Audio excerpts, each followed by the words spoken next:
When you have a narcissist in your life, soon enough, your life will end and it will be all about revolving around them.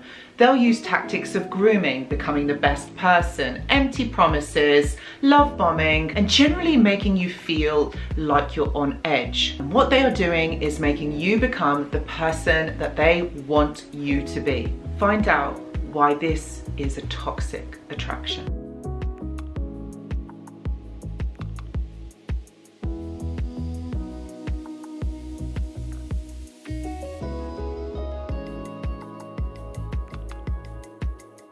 Hello and welcome back. I hope that you're all doing really well. So in this video, I want to look at how narcissists and abusers use these tactics to target empaths specifically in a particular way that is such a strong attraction between the empath and the narcissist. But why does this happen?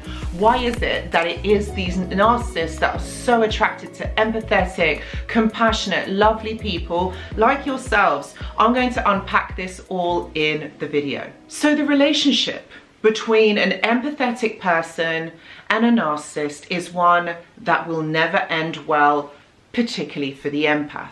The combination of these kind of two personality types is a highly toxic relationship. You see, the narcissist will pursue the empath because you know why? Because they notice these characteristics or these personality types that an empathetic individual has. They see someone who will basically fill their every need in a very selfless way. You see, the thing is, it's because empathetic individuals, they want to fix people and they see it as a challenge, or they see it as something that they personally don't want to fail or they don't want to quit at doing. They just want to help somebody who they feel is in need of that. You see, empaths are emotional sponges and they absorb feelings from other people very easily. I mean, like, you feel it. You literally feel other people's emotion. An empath can walk into a room and they can feel the atmosphere, they can feel the energy around it. They feel whether it's a positive or a negative place. And as you can see, this makes this an ideal target for a narcissist. A narcissist will initially present the false self. They'll be amazing, they'll be charming, they'll be intelligent to draw in the empathetic person. And the empathetic individual will love this because they want to feel secure and loved, okay? And this feeds psychological state. And at this stage of the interaction, there is a mutual gain for both of them. So as the relationship grows, an empath will want to fix people and heal everything with compassion, because in their heart, they know that they want to make this person or this situation or this relationship a better one or a better experience for that person in question. They believe that as the narcissist's facade starts to slip, they can heal and they can fix them, and they will not give up by trying, and they will not give up. They'll keep trying and trying and trying. And many do not even realize that they are an empathetic individual. So they will struggle with this, with their self-confidence. It can be very difficult to feel empowered as a person if you feel like you have no control over your emotions. And this is where the narcissist will make the empathetic individual feel lost and out of control. And what the narcissist will do is they will start chipping away at their confidence, basically gaslighting them, manipulating them into thinking that everything is their fault. So the empath will also not have boundaries, or they will have very weak boundaries and ones that they are not confident in being able to establish within the relationship, because the empath will want to help the narcissist or help anybody who is in need. And so they feel that if they put a boundary in place, this will be detrimental to the relationship, or it might hurt the other person.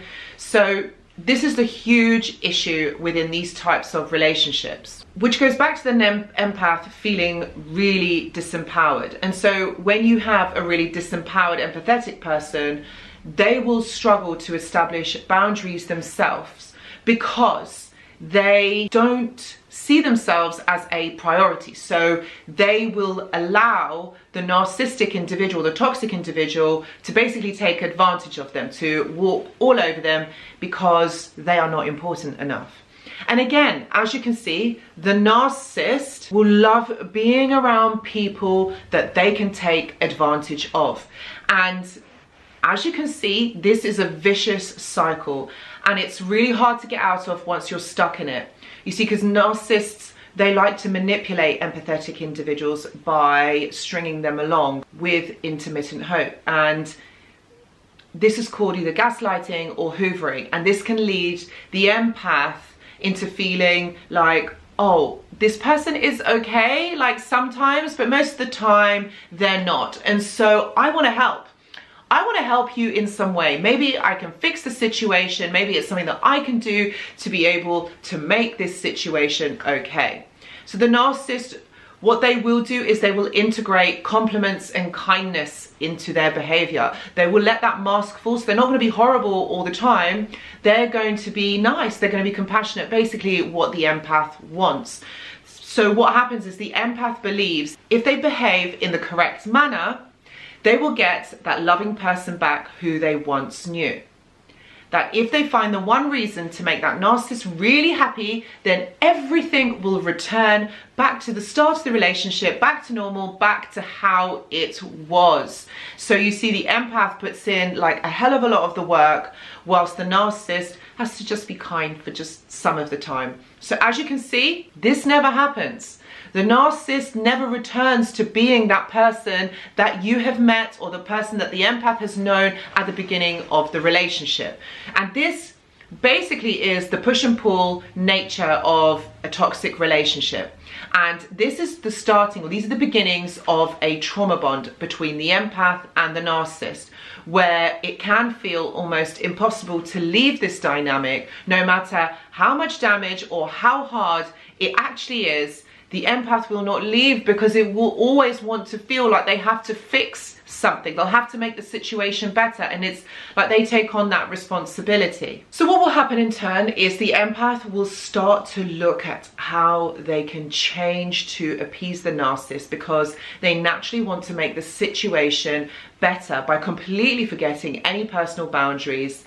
And this is the perfect setup for the narcissist. As you can see, the empath may not even see or acknowledge that they are in a narcissistic or a toxic dynamic.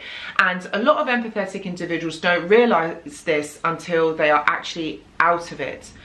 And it's really hard because you've had your confidence taken away from you. You've also had your identity taken away from you.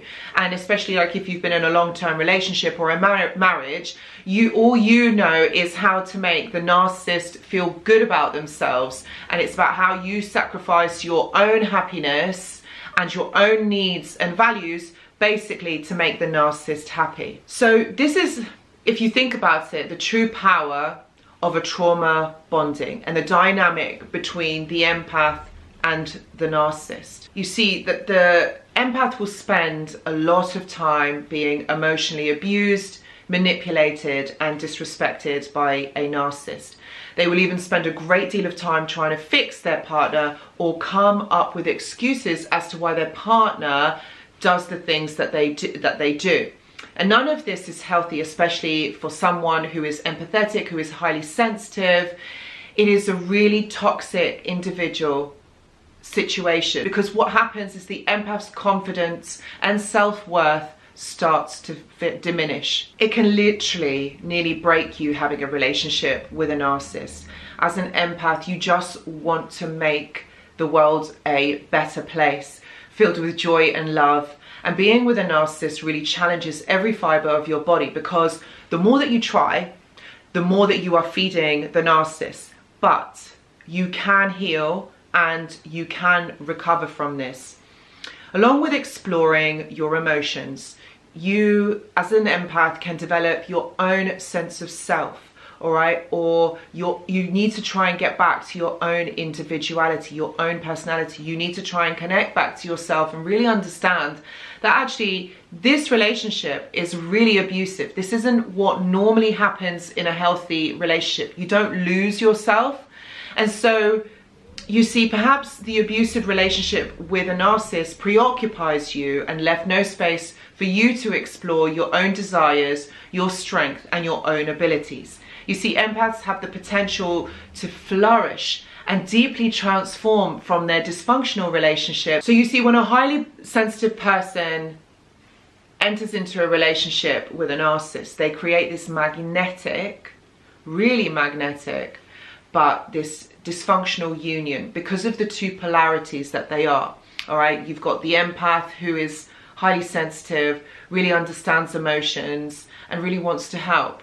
And then you've got the narcissist who really doesn't understand their emotions. They hide from their emotions. They see emotions as something that is weak, and they want to take on, you know, all that kindness and goodness that the empath has. So it's about a give and take relationship.